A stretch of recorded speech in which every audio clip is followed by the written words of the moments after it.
ஸ்வீட்டோ காரமோ அது எஸ்விஎஸ் கடலை மாவு மற்றும் அரிசி மாவுல செஞ்சா டேஸ்டுக்கு டேஸ்ட், ஆரோக்கியத்துக்கு ஆரோக்கியம்.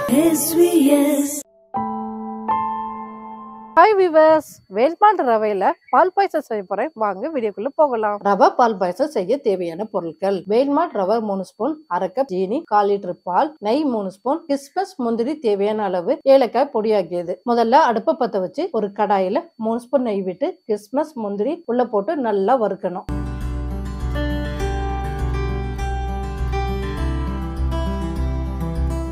நல்லா வறுபட்டதும் 1/4 லிட்டர் தண்ணி ஊத்தி 1/4 லிட்டர் பால் அதுல ஊத்திக்கலாம்.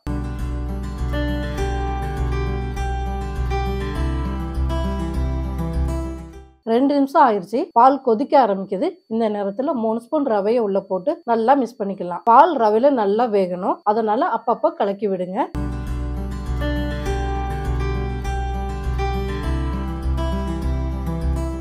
ஒரு நிமிஷம் ஆயிடுச்சு. பாருங்க, பால் நல்லா கொதிச்சு வருது. இந்த சமயத்துல வாசனைக்காக ஏலக்காய் பொடி சேர்த்துக்கிடலாம். இதோட அரை கப் ஜீனியை போட்டு மிக்ஸ் பண்ணிக்கலாம்.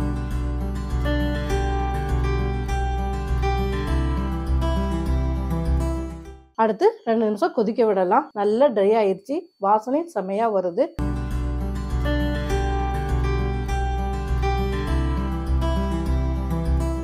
பாருங்க, இந்த பதம் வந்து ஸ்டவ் ஆஃப் பண்ணி பவுல்ல ஊத்துனா அவ்வளவுதான், ருசியான ரவை பால் பாயசம் ரெடி ஆயிருச்சு.